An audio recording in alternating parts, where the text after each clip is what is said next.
Hello, it's Corinne here. Colonels? I don't know who I am. What is life?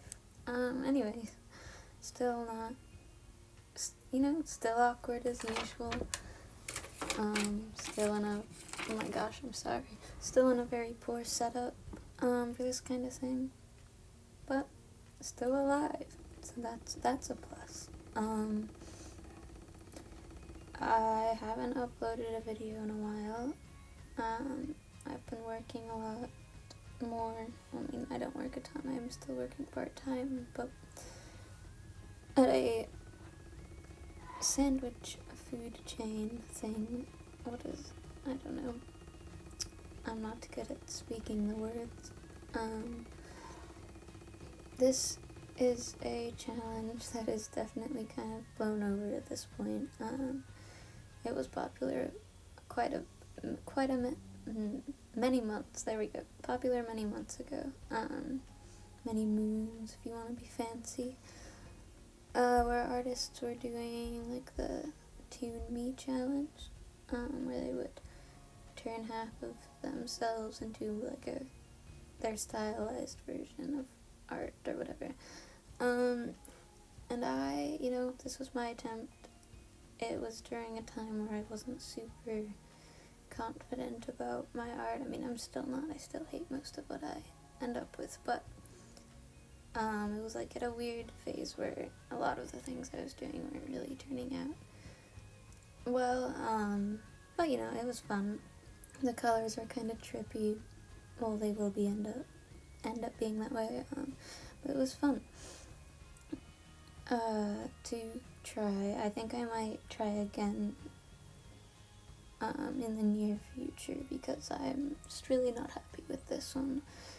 And I'd like to do something even more stylized and just focus more on my art being whatever my hands tell it to be instead of what looks realistic. I have an issue with going into something thinking I want it to be more stylized, but then all of the training that I've been through to do realism gets all stingy about it. And so I'm still figuring out how I prefer to stylize things. And I don't have a super cartoony style. I know that from just like how I'm comfortable drawing, but it changes every day, it seems. Every sketch looks like a slightly different person to it.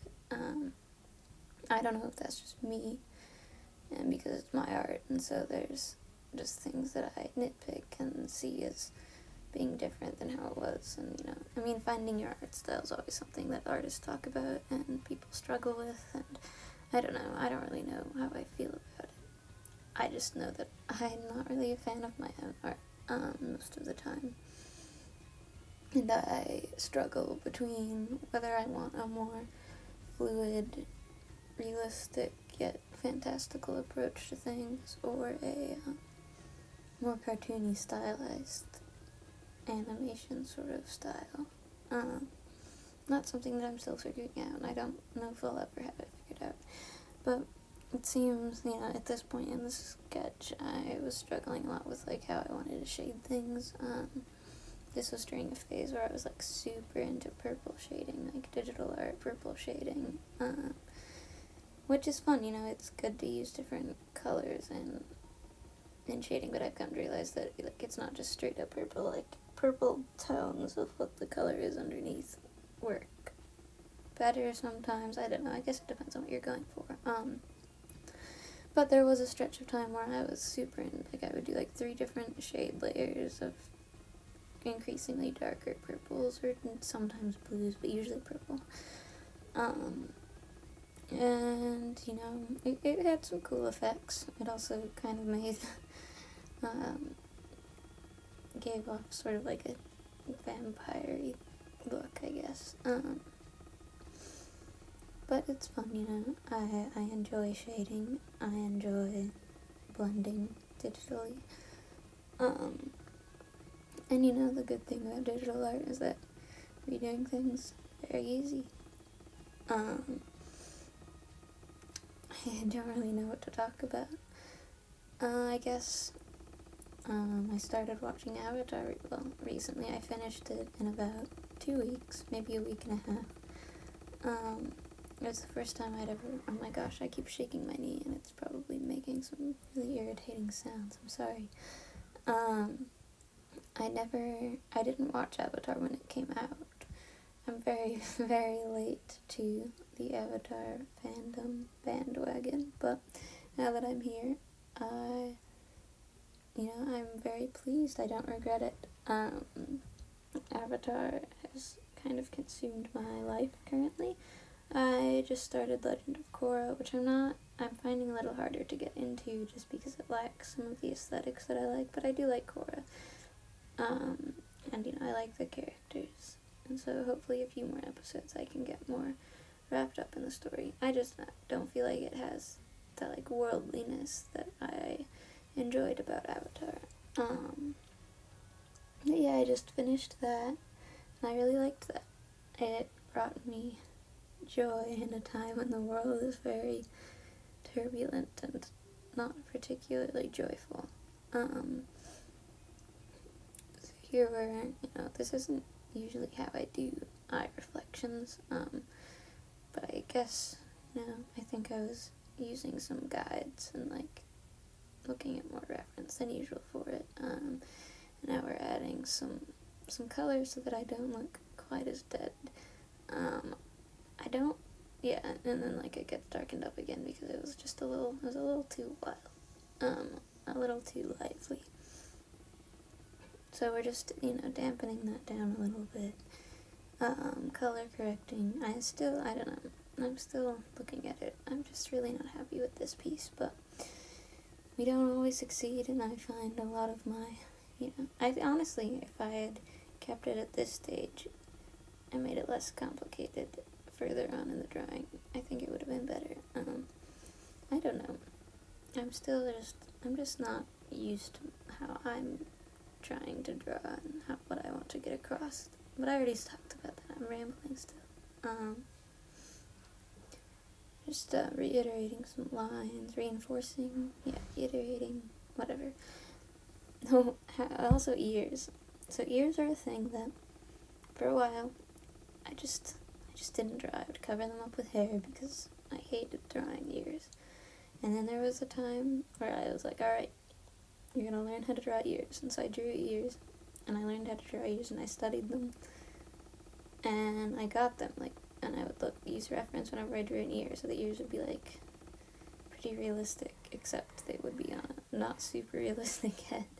And then, so I figured out some ways to stylize them, but I was never really, happy with the way I drew ears. And recently, I've been doing this, upside down Y thing, but it changes, it's not consistent. I don't know. How do you people draw ears? Or do you do, the avoiding thing, the avoidance technique that many artists are fond of, where you just use hair to cover up an eye, or long sleeves for the hands? That's definitely something that I'm guilty of. I hate drawing hands. But when you draw a good hand, it's very satisfying. I keep shaking my knee, I'm sorry. Lips. Lips are something, I have a love-hate relationship with drawing lips. Oh yeah, I also just had to get rid of the real me. And I wish I could get rid of the real me in real life, but in this drawing, I had to get rid of the actual photo because it was just, I remember being really distracted by it, and I feel like when I have reference and it's just sitting there and I'm not just glancing at it, then I just look at it and my mind just automatically reverts to trying to get things realistic and super real looking. And so I just had to move it away, get rid of it, don't look at it, because it was messing up my head. So that's why the photo's gone, and I'm just doing some coloring based on what I know without reference and from the experience that I've had throughout my 18 years of drawing. Well, I guess at this point I would have been 17. I'm an adult now. What a joy. Really looking forward to the future. That's very sarcastic. We're doing some touch-ups, getting things lined up correctly, doing color correcting. And I know this drawing's almost done.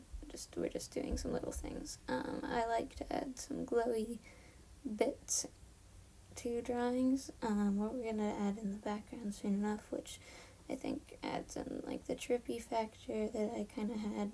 It's not like over the top. It's just kind of something seems a little weird. But I don't know. I don't mind it. I don't hate it. I don't know. I don't really know how I feel about this. But maybe getting another perspective will be better. I'm sorry for all of the rambling and like repetitiveness, but I hope it wasn't too bad. Thank you for watching this video, and I hope that you find something that brings a smile to your life.